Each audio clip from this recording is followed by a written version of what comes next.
আমরা student insert করা আর student show করা এই জন্যই দেখছিলাম আমি, তাই না? আচ্ছা, সবার মনিটরগুলো একটু বন্ধ করবো। আমরা আজকে দেখবো আপডেট। নতুন একটা আমরা ওয়েব ফর্ম নেই, আপডেট স্টুডেন্ট ইউআই।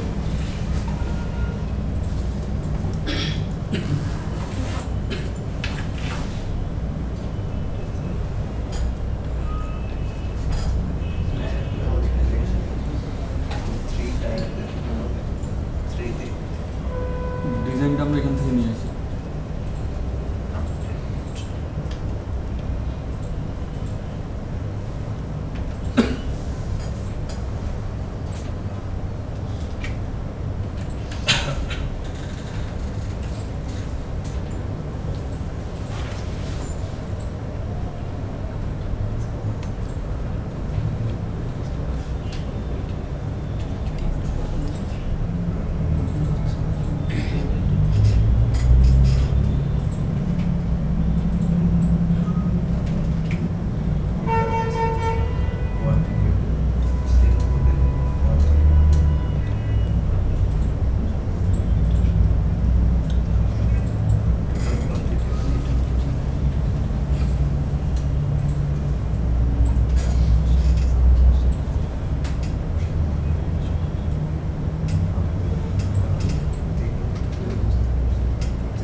এটা আমাদের ইউআই।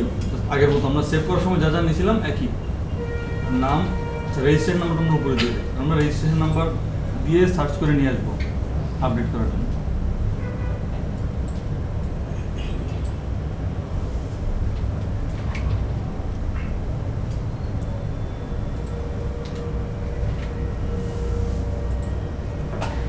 সে রেজিস্ট্রেশন নাম্বার দিবে, নাম, ইমেল আর ফোন নাম্বার দিবে। আমরা আপডেট দিলে ওই রেজিস্ট্রেশন নাম্বারের এগেইনস্টে বাকি ইনফরমেশন আপডেট করে দেবো।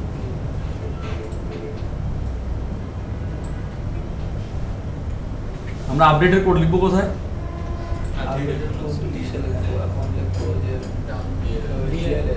DAL সেভ স্টুডেন্ট আমরা একটা মেথড লিখছিলাম, আর সব স্টুডেন্ট দেখানোর জন্য একটা মেথড লিখছি, আর এই এক্সিস্ট করে কিনা দেখানোর জন্য একটা মেথড লিখছি। আমরা একটা মেথড লিখি, এটা রিটার্ন টাইপ এখন রাখলাম ভয়েড।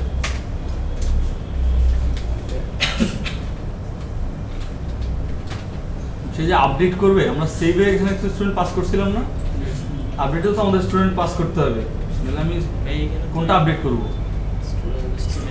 বলেন। এখানে তো ইন্টিজার টাইপের রিটার্ন টাইপ ইন্টিজার হবে না, কারণ এখানে তো রো ইফেক্টেড। হ্যাঁ, ওইটা তো আমি যখন রিটার্ন করব তখন চেঞ্জ করে নিব। এখনো কত ভয়েড রাখলাম। এখানে কি করতে হবে বলেন আমার এখন? এখন হচ্ছে কানেকশন। প্রথমে কানেকশন,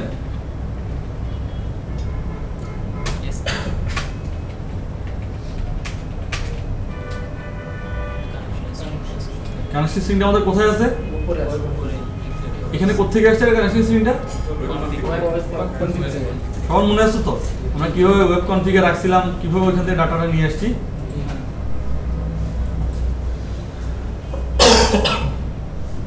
স্কিল কানেকশন নিলাম, তারপর কোয়েরি লিখতে হবে।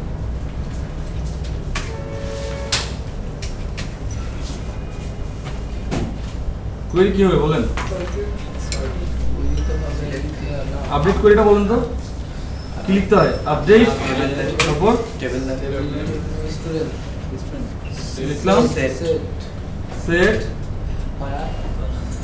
সেটে তো আমরা কোন কোন ভ্যালুগুলো সেট করবো ওটা লিখতে হবে। আমরা বলছিলাম কি কি চেঞ্জ করতে দিব? নাম, ইমেল আর ফোন নাম্বার চেঞ্জ করতে দেবো। তাহলে আমি নেম, একটা নেম থাকবে, তারপর ইমেল থাকবে, ফোন থাকবে, তারপর where আমি স্টুডেন্ট আইডি এগেইনস্টে আপডেট করে দাও। এখন সার্চ করতে দিতে রেজিস্ট্রেশন। হ্যাঁ, আমরা কিছু কাজ করব, পর দেখতেছি। আমাদের আপাতত কোয়েরিতে এরকমই, এখন এই জায়গায় আমাদের ভ্যালুগুলো লিখতে হবে।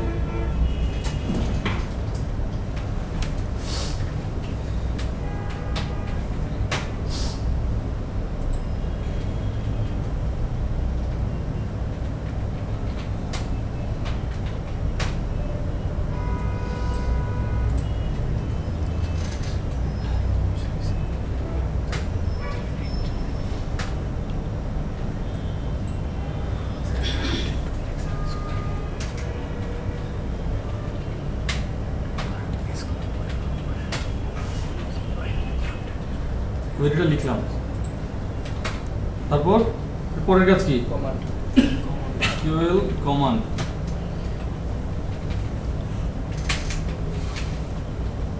পাস করবো কোনটা কোনটা?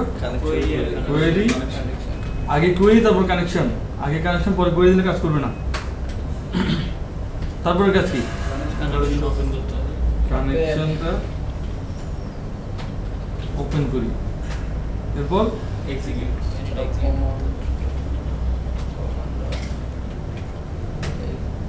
এক্সিকিউট নন কোয়েরি, এরপর কানেকশনটা ক্লোজ।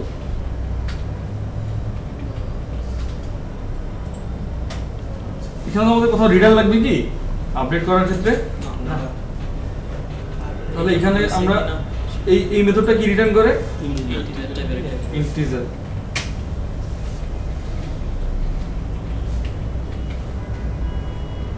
আমরা তো এভাবে ধরছিলাম আগে, এটাকে আমরা চাইলে এখন এটাকে রিটার্ন করে দিতে পারি, অথবা আমরা তো ইন্টিজার রিটার্ন একটা করছিলাম, আমরা এটাতে সাপোজ বুলিয়ান রিটার্ন করি। আর কিছু না, জাস্ট এখানে আমি রো ফ্যাক্টরটা চেক করব। আমরা চেক ম্যানেজার ক্লাসে করব। বুলিয়ান রিটার্ন গুলো যে 2 আসে তখন তো দরকার কি আমার দুইটা আপডেট হোক, আমি কি কাজ করবো এই জায়গায় বলেন? আপডেট হয়েছে অথবা হয় নাই, আমি তো ইউজারকে এটা দেখাবো, কারণ আমি একটা রেজিস্টার নাম্বার রেজিস্টে দুইটা রো তো আপডেট হওয়ার কথা না কখনো, তাই না? দুইটা আপডেট হইতো যদি আমার এই যে স্টুডেন্ট আইডি লিখছি এটা ওই টেবিলের প্রাইমারি কিনা, প্রাইমারি কি হওয়ার বৈশিষ্ট্য কি ছিল? ইউনিক হওয়া লাগবে। তাহলে এই স্টুডেন্ট আইডি রেজিস্টারে দুইটা রো থাকতে পারে না, তাহলে তো এখানে একটাই হবে, আমরা জানি সবসময়।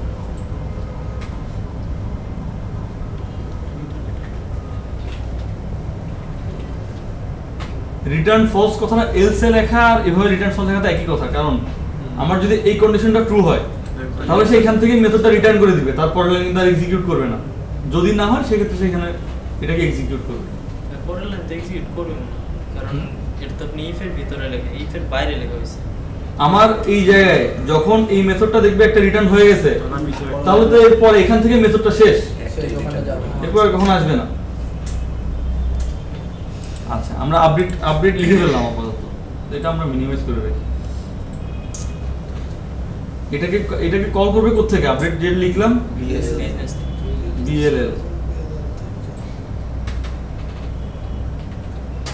BLL এ আমি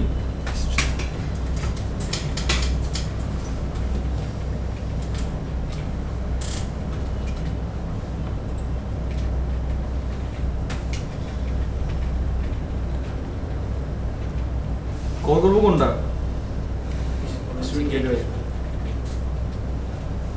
স্টুডেন্ট গেটওয়ে আপডেট স্টুডেন্টটা পাস করলাম, এটা আমাদের হওয়ার কথা নরমালি। আচ্ছা, আমাদের এখানে একটা চেকের ইস্যু থাকে না, আমরা যে রেজিস্ট্রেশন নাম্বারটা লিখলাম সেই রেজিস্ট্রেশন নাম্বারটা ডাটাবেজে এক্সিস্ট করে কি করে না, যদি না করে তাহলে আপডেট হওয়ার কিছু নাই। তাহলে এখন ইজ এক্সিস্টের জন্য আমরা একটা মেথড লিখছিলাম না, আমরা যদি এভাবে মেথড আকারে না করতাম, বাটনের ক্লিকে লিখতাম, তাহলে আমাদের কি করা লাগতো? এখানে আমরা এই জিনিসটা আবার লিখতাম। এখন তো আমাদের একটা মেথড আছে, আমরা এই মেথডটাকে এই জায়গায় কল করে দিতে আগে। এই মেথডটা কি রিটার্ন করে? বুলিয়ান রিটার্ন করতে কি? আচ্ছা, আমরা দেখিয়েছি কি রিটার্ন করে, কি রিটার্ন করেছে। তাহলে এখানে আমার একটা স্টুডেন্টের অবজেক্ট দিয়ে এটাকে ধরতে হবে।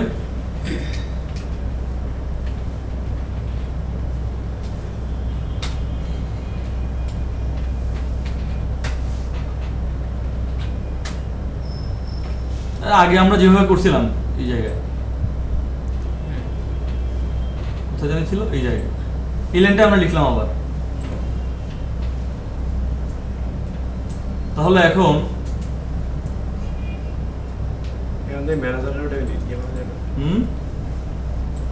ম্যানেজার কি হয়েছে? আচ্ছা, এখন এইটা নাল হইলে কি হবে, আর এটা যদি নাল না হয় কি হবে বলেন?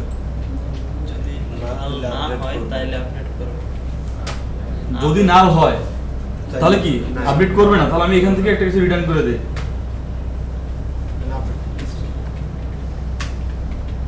আমি লিখে দিলাম আপডেট ফেইল।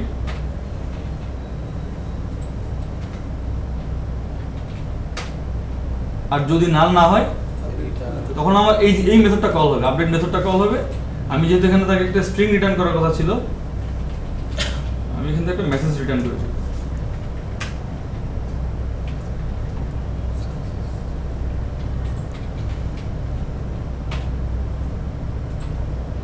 বোঝা গেছে? এখন বলেন তো এই জায়গায় আমি যখন এই মেথডটা দিয়ে যখন আমি পড়ে আসছি স্টুডেন্টটা, আমি প্রথমে তাকে এই অবজেক্টটা যখন পাস করতেছি, এর কাছে কোনো স্টুডেন্ট আইডি আছে? না তখন ইউআই তে যখন এটা পাস করছি কোনো স্টুডেন্ট আইডি নাই, কিন্তু আমি গেটওয়েতে যে আপডেট মেথডটা লিখছি, এখানে কোনটা দিয়ে আপডেট করার চেষ্টা করতেছিলাম? Student ID. আইডি। তাহলে আমরা পরের লাইনে যদি আসি, এখানে যে অবজেক্টটা আছে, এখানে যদি নাল না থাকে, তাহলে এখানে যে অবজেক্টটা থাকবে তার মধ্যে কি স্টুডেন্ট থাকবে? থাকবে। যদি নাম না থাকে তাহলে অবশ্যই student। যদি নাল না থাকে সেক্ষেত্রে স্টুডেন্ট থাকবে না? হ্যাঁ থাকবে। তাহলে আমি এখানে যদি এই স্টুডেন্টটাকে পাস করি, আমার এটা কাজ করবে? কারণ এখানে স্টুডেন্ট কত? Student is 0। তাহলে এখানে আমি কোনটা পাস করবো এখন? এই স্টুডেন্ট। student। এটাকে পাস করবো না? দেখেন কি করতে, বোঝা গেছে কিনা? আমি এই মেথডটা প্রথমে এক্সপ্যান্ড করি। আমার ইজ এক্সিস্ট যে মেথডটা ছিল, মেথডটা কি করে? একটা স্টুডেন্ট টাইপ রিটার্ন করে। যে স্টুডেন্ট টাইপের মধ্যে কি কি থাকে? Student ID। ID, name, email, phone, registration number সবগুলাই থাকে। এই জায়গায় আমি যেটা রিটার্ন করলাম, কিন্তু আমি এখানে যেটা পাস করি, এটা পাস করি কোত্থেকে? এই জায়গা থেকে। কোথাও কি আইডি আছে? আইডি নেই। তাহলে আমি যদি এই অবজেক্টটাকে যদি এখানে পাস করি তাহলে কাজ করবে? কারণ আমাদের আপডেট মেথডে কি বলে নাই? আপডেট মেথডে আমরা আপডেটটা করতেছি কিসের এগেইনস্টে? তাহলে আমাদের আইডিটা লাগবে। তাহলে এই জন্য আমরা এখানে পাস করলাম এ স্টুডেন্ট। এখন আমাদের বাকি আছে কি কাজ? UI থেকে। এই বাটনে কিছু কোড লিখবো।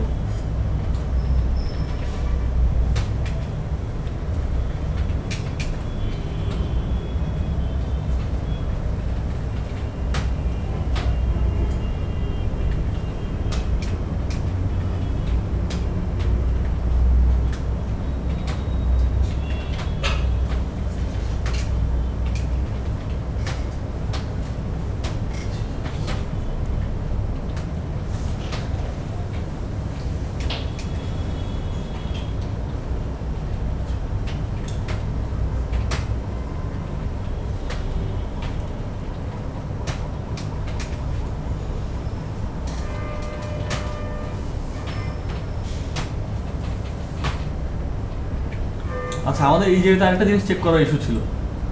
আমাদের এই মেথডটা তো কিছু রিটার্ন করে। কি রিটার্ন করে? Boolean বুলিয়ান রিটার্ন করে। তাহলে এই যদি আমাকে ফলস রিটার্ন করে, তাহলে সেক্ষেত্রে আমি তাকে আপডেট সাকসেসফুল দেখায় লাভ নাই। তাহলে আমার এই জায়গায় আরেকটা চেকের ইস্যু আছে না, এলসে? আমরা এখানে একটা ইফ লিখি।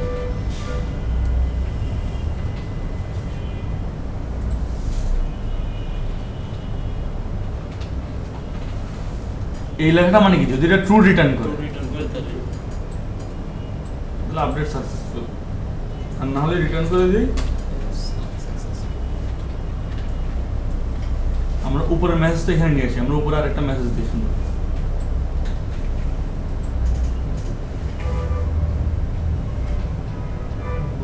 সাপোজ এখানে আমরা লিখলাম registration number must be unique. Unique থেকে বের হয়ে আসেন, আচ্ছা।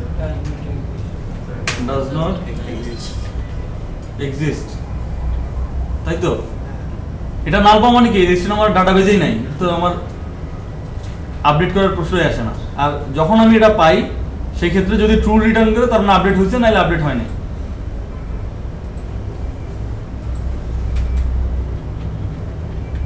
তাহলে আমরা এটা যেহেতু একটা স্ট্রিং রিটার্ন করে, মেসেজ লেভেলে টেক্সটে লিখে দিই। আচ্ছা, আমরা ম্যানেজারের কোনো অবজেক্ট নেই নাই।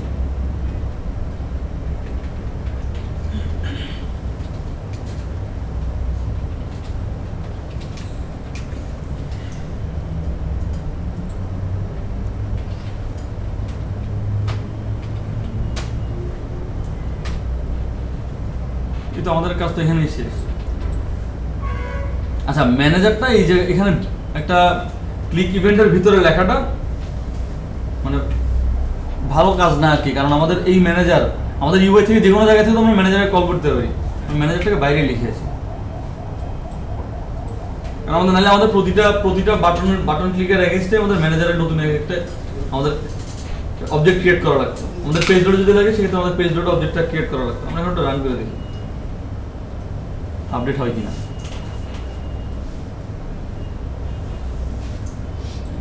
দেখি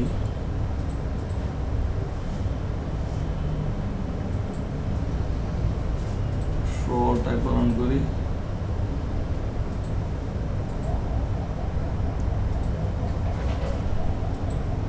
আমাদের কোন কোন ডাটা আছে আমরা এই জায়গায় দেখি। তারপর আমরা রেজিস্ট্রেশন নাম্বার 004 এটাকে চেঞ্জ করব 004।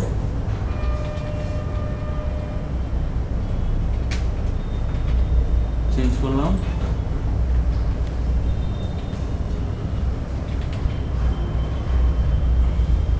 তো ফোন নাম্বারটা আমি চেঞ্জ করলাম না, ফোন নাম্বার যা ছিল তাই।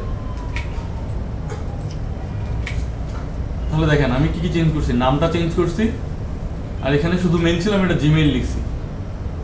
ক্লিক করলাম আপডেটে, আপডেট সাকসেসফুল। আমি এই পেজটা রিফ্রেশ করে দেখি কি বলে। ওই আমার তো ডাটা এখন আগেরটাই দেখাচ্ছে।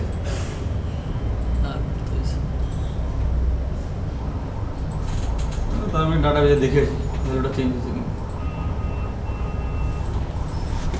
আমরা চেঞ্জ হয় নাই, কোথাও ভুল হয়েছে।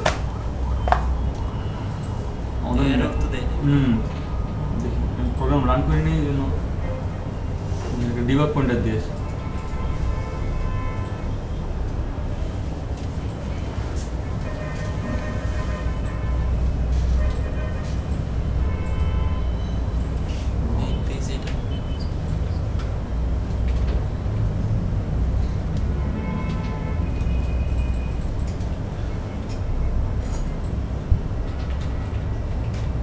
প্রথমে দেখি আমরা এক্সিস্ট করে না এরকম একটা ভ্যালু দিয়ে দিই কি বলে।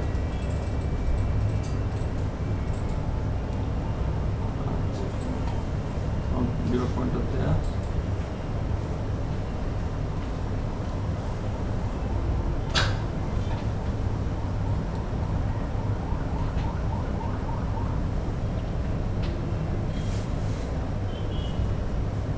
সে নাল পাইছে, তাহলে আমাকে সে register number does not exist দেখানোর কথা, এটা আমাকে দেখাই। তাহলে এবার আমি দেখি 004 দিয়ে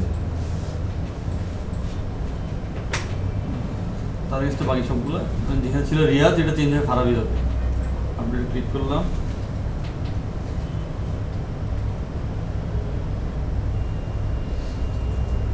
সব ভ্যালুগুলো আসছে।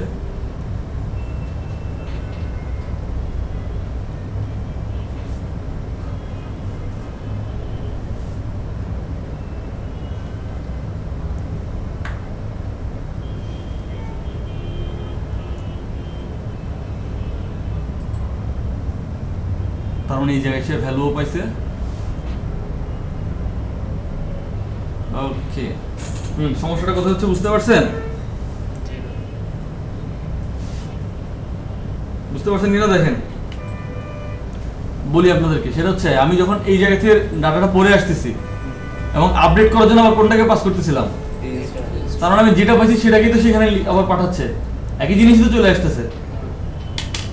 তাহলে এই ক্ষেত্রে আমরা কি করবো একটু দেখেন। আমরা এটাকেই পাস করতেছি, কিন্তু তার আগে কি করব, যদি নাল না হয় এই জায়গায় যখন আসবে তখন সে কি করবে, যেটাকে পাস করছি তার মধ্যে ডট স্টুডেন্ট দিয়ে দিবে। বুঝা গেছে? আমরা কি করছি, এই জায়গায় যেটা পড়ে আসলাম তার একটা আইডি আমরা পাইছি, কিন্তু এখানে যেটা দিয়েছিলাম তার মধ্যে কোনো আইডি ছিল না। আমি তার একটা আইডি এখানে সেট করে দিলাম, আমি ওটাকে এখানে আপডেট করার জন্য পাস করে দিলাম। এবার কাজ করবে, ডিবাগ পয়েন্টারটা উঠে যাবে।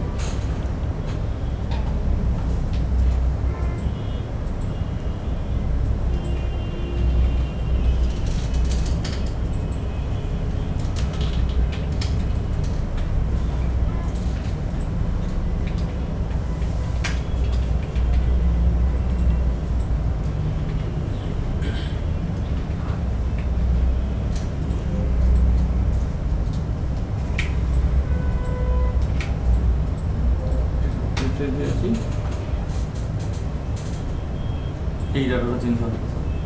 আপডেট দিলাম, আপডেট সাকসেসফুল, এবং ডাটা চেঞ্জ হয়ে গেছে। আপনারা বুঝতে পারছেন কাজটা কিভাবে হচ্ছে? আচ্ছা, আমরা একটু আবার ওভারভিউ দিই। আমরা যখন আপডেট বাটনে প্রথম ক্লিক করতেছি তখন আমাদের কাজ হবে একটা স্টুডেন্টের অবজেক্ট প্রথমে ধরে নেওয়া। একটা স্টুডেন্টের অবজেক্ট আমরা এখান থেকে বানাইলাম, যে স্টুডেন্টের অবজেক্টের কোনো আইডি ছিল না। আইডি না থাকা মানে কি, আমাদের সি শার্পে যেহেতু এটা ইন্টিজার ছিল 0, আমি যদি এখন ওই 0 দিই তাহলে তাকে আপডেটে পাঠাই, সেক্ষেত্রে সে কোনো কিছু আপডেট করতে পারবে না আলটিমেটলি। আচ্ছা, তারপর আমরা যেটা করতেছি, ম্যানেজারের আপডেট স্টুডেন্ট মেথডটাকে কল দিলাম। ম্যানেজারের আপডেট স্টুডেন্ট মেথডে কি হয়, সে প্রথমে চেক করে দেখে ওই ভ্যালু আছে অথবা নাই ডাটাবেজে। যদি না থাকে সে আমাকে একটা মেসেজ দেয় নাই, যদি থাকে সেক্ষেত্রে আমরা কি করি, যে ভ্যালুটা আমরা পাইলাম এবং যেটা পাস করলাম দুটোর মধ্যে আমরা এই আইডির একটা ব্যাপার করি, যেটা হচ্ছে আমরা যেটা পাস করছি ওটা আইডি ছিল না, আমরা জাস্ট এটা আইডিটা এই জায়গায় দিলাম। তারপর গেটের আপডেট মেথডটাকে কল করলাম, আর আপডেট মেথডে কি হচ্ছে,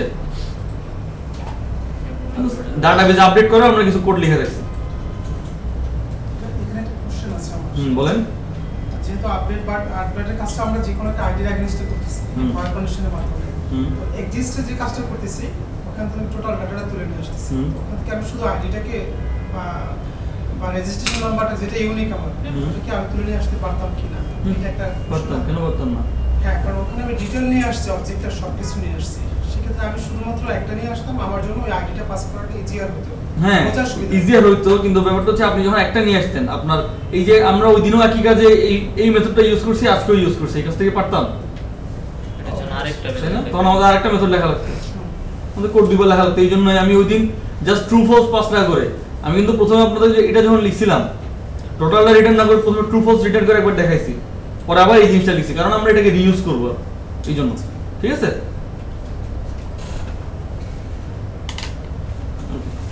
আর কার কোনো কোশ্চেন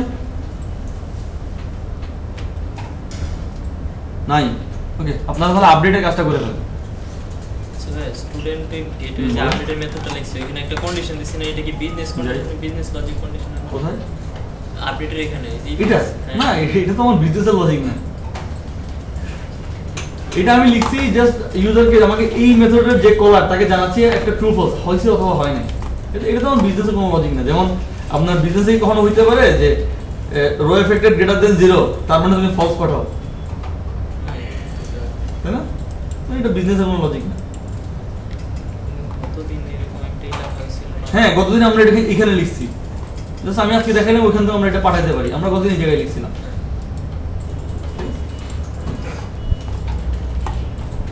না, আমরা কিন্তু এই জায়গায় এসব আবার একই জিনিস চেক করছি। দেখেন এখানে এসে আমাদের চেক করা লাগছে যে ট্রু হইলে কি আর ফলস হইলে কি। আমি জাস্ট দেখাইলাম যে এটা বুলিয়ানই সবসময় আমাদের ইন্টিজারই পাস করতে হবে, এই জায়গা থেকে অলওয়েজ ইন্টিজার পাস করতে হবে, এই মেন্টালিটি যাতে হয়ে না যায়। এখান থেকে চাইলে আমরা যে কোনো কিছু পাস করতে হবে। ঠিক আছে।